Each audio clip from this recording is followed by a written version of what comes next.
Halo semuanya, Assalamualaikum warahmatullahi wabarakatuh. Perkenalkan, nama saya Reski Nopantri, NPM A1M020031 dari kelas 4A Prodi Pendidikan IPA. Di sini kita akan membahas tentang manajemen pendidikan yang diampu oleh dosen Bapak Dr. Muhammad Kristiawan, MPD.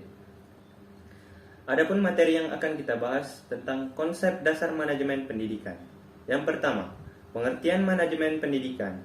Yang kedua, unsur-unsur manajemen pendidikan. Yang ketiga, tujuan dan manfaat manajemen pendidikan. Yang keempat, pembagian manajemen. Yang kelima, komposisi keterampilan manajemen. Yang keenam, ruang lingkup manajemen pendidikan. Yang terakhir, prinsip-prinsip manajemen pendidikan. Yang pertama, pengertian manajemen pendidikan. Manajemen pendidikan adalah suatu kegiatan atau rangkaian kegiatan yang berupa proses pengelolaan usaha kerjasama sekelompok manusia yang tergabung dalam organisasi pendidikan untuk mencapai tujuan pendidikan yang telah ditetapkan sebelumnya dengan memanfaatkan sumber daya yang ada dan menggunakan fungsi-fungsi manajemen agar tercapainya tujuan secara efektif dan efisien.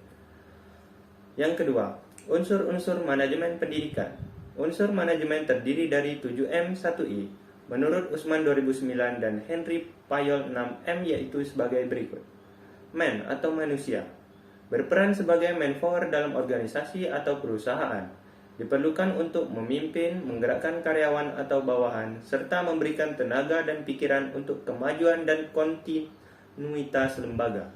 Sumbangan tenaga manusia di sini dapat pula dinamakan sebagai leadership atau kewirausahaan.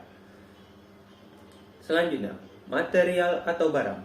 Material digunakan sebagai proses produksi dalam suatu perusahaan atau organisasi.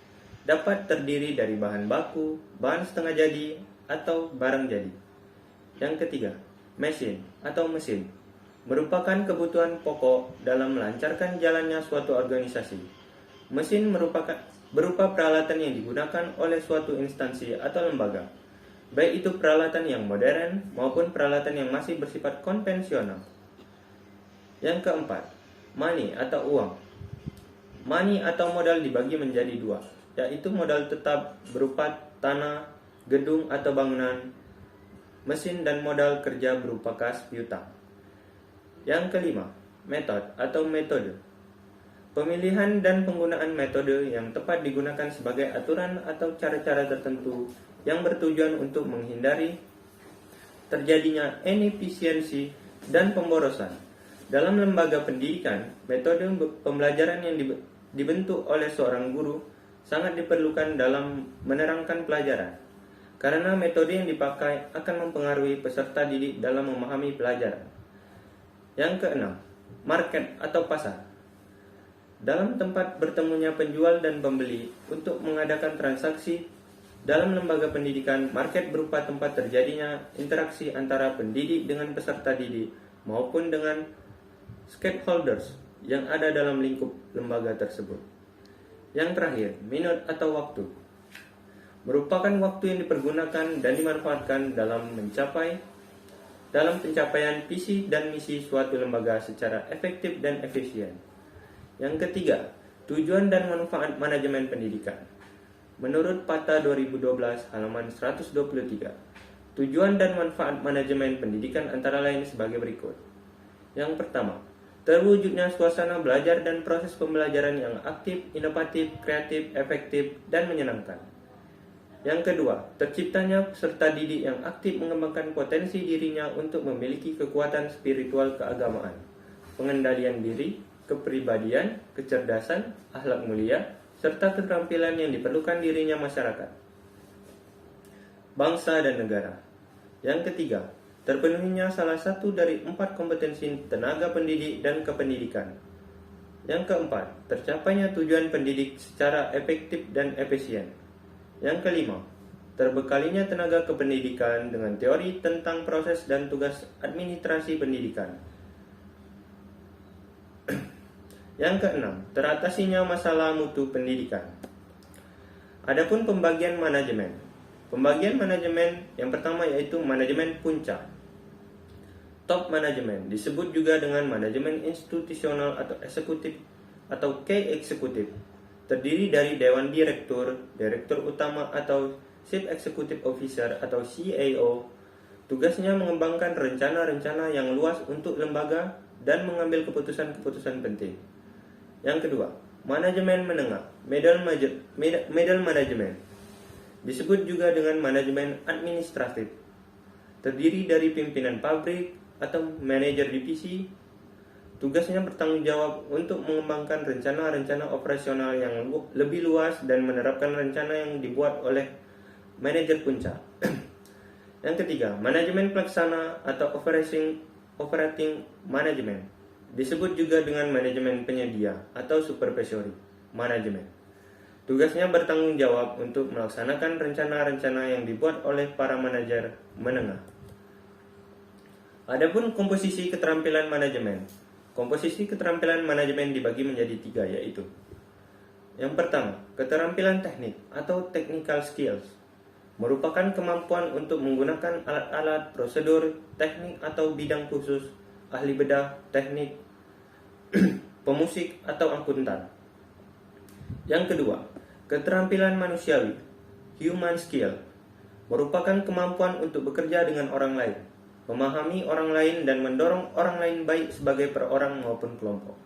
Yang ketiga, keterampilan konseptual atau conceptual skills, merupakan kemampuan mental untuk mengkoordinasi dan memadukan semua kepentingan dan kegiatan organisasi yang meliputi. Yang pertama, melihat organisasi secara keseluruhan. Yang kedua, memahami perubahan pada setiap bagian yang dapat mempengaruhi organisasi. Yang selanjutnya, ruang lingkup manajemen pendidikan. Ruang lingkup manajemen pendidikan dibagi menjadi 8 antara lain.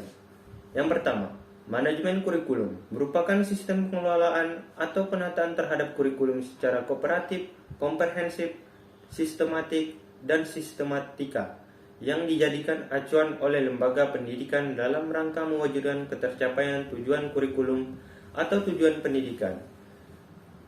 Yang kedua, manajemen personalia adalah serangkaian proses kerjasama mulai dari perencanaan, pengorganisasian, penggeraan dan pengawasan dalam bidang personalia dengan mendayagunakan sumber daya yang ada secara efektif dan efisien sehingga semua personel sekolah menyumbang secara optimal bagi pencapaian tujuan pendidikan yang telah ditetapkan.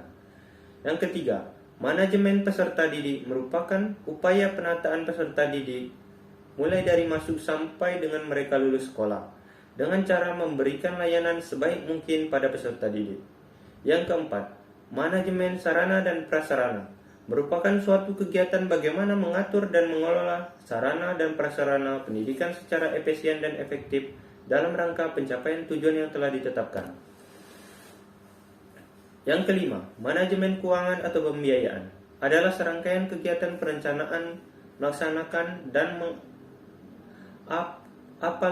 evaluasi serta mempertanggungjawabkan pengelolaan dana secara transparan kepada masyarakat dan pemerintah. Yang keenam, administrasi. Dalam perspektif manajemen dipandang mempunyai peran penting sebagai prepoyant atau kemampuan melihat masa depan. Hal ini berarti administrasi dinilai mampu melihat keadaan masa yang akan datang dan mempunyai kesiapan untuk menghadapinya.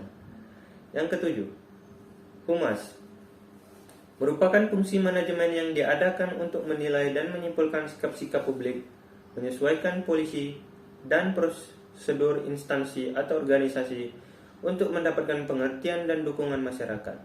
Dan yang terakhir, layanan khusus adalah suatu usaha yang tidak secara langsung berkenaan dengan proses belajar mengajar di kelas, tetapi secara khusus diberikan oleh pihak sekolah kepada para siswanya agar mereka lebih optimal dan melaksanakan proses belajar.